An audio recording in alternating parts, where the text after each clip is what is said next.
जय माता दी। जय मां कामाख्या। ओम श्राम श्रीम श्रोम सह सोमाय नमः। जिस मनुष्य का जन्म पत्रिका में लग्न चार्ट के अनुसार लग्न से अष्टम भाव में, लग्न से 8वें भाव में यदि चंद्रमा बैठा जाता है तो उसे अष्टम भाव का चंद्रमा कहा जाता है। ऐसे मनुष्य जिस किसी की भी पत्रिका कोई सा भी लग्न हो, परंतु चंद्रमा यदि अष्टम में बैठ जाता है तो वह उस मनुष्य को रोगी अवश्य प्रदान करता है, रोग हो देता है। उसमें उसकी उम्र भी कम रहने की संभावना बहुत ज्यादा होती है।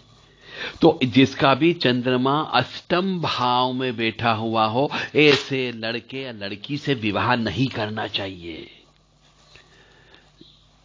हम जितना आपको ज्ञान देना चाह रहे हैं, स्पष्ट स्पष्ट ज्ञान, ताकि आपकी जिंदगी में कष्ट नहीं आए, आपकी जिंदगी में परेशानी नहीं आए, आप जिंदगी के अंदर दुख नहीं हो, इसलिए हम ये बहुत क्लियर आपको बताते हैं।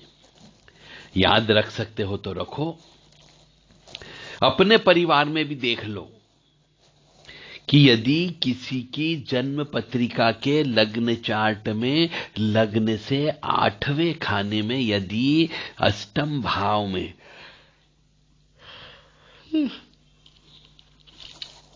चंद्रमा बैठा हुआ हो तो वह बालक या बालिका रोगिणी अवश्य होंगे।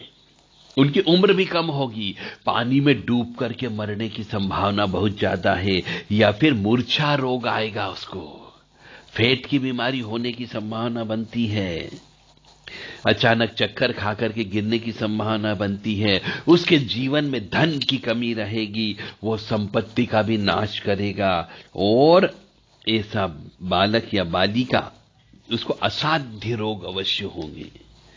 और कितना ही इलाज करा लो, आप उसके रोगों को कम नहीं कर सकते। तो अष्टम भाव में चाहे कोई भी हो, लड़का हो लड़की हो, उसके साथ में विवाह मत करो, क्योंकि अष्टम भाव में चंद्रमा रहने से जो भी मनुष्य होता है वह रोगी होने से उसका शरीर बहुत दुबला होता है, पित्त प्रकृति उसके अंतर्गत होती है, आंखों में चश्मा जल्दी लग जाता है, मूत्राशय के रोग भी होते हैं, और उसे तालाब में, कुएं में, नदी में इत्यादि में डूबने का डर लगा रहता है।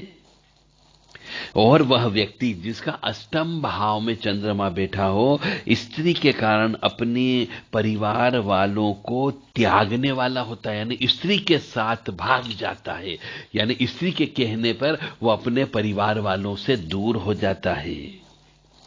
ऐसा मनुष्य, जैसा मैंने कहा, वो निर्धन भी होता है, और ऐसे मनुष्य की चोरियां भी बहुत होती है, उसके शत्रु भी बहुत होते हैं, और उसे सरकार से डर भी रहता है क्योंकि गलत काम करता है।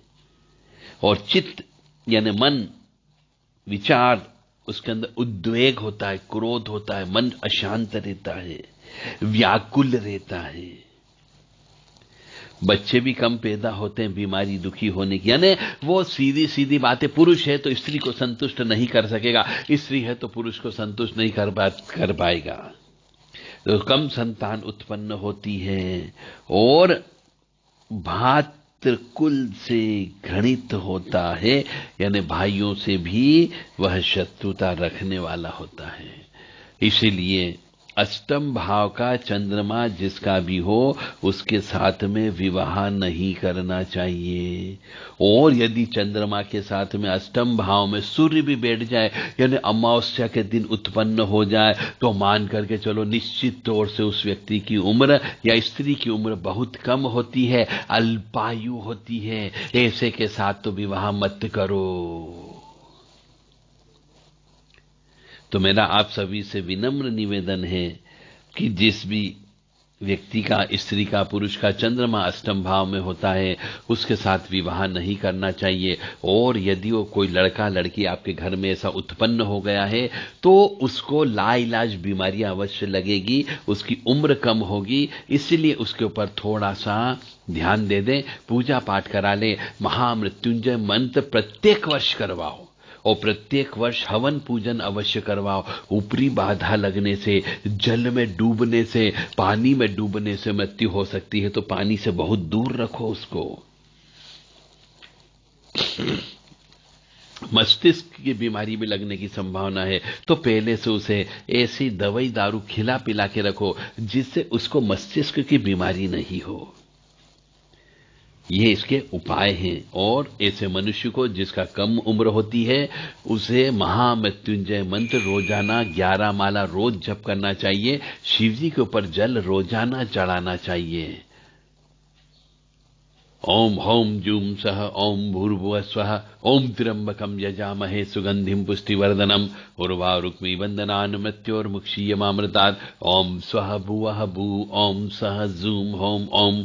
ये वाला मंत्र जिसका चंद्रमा अष्टम भाव में होता है उसे अपनी अल्पायु को पूर्ण आयु में बदलना है तो इस मंत्र की रोजाना 11 माला जप करे और सप्ताह में एक दिन बैठ करके शुद्ध घी से हवन करना चाहिए। जय माता दी, जय मां कामाख्या।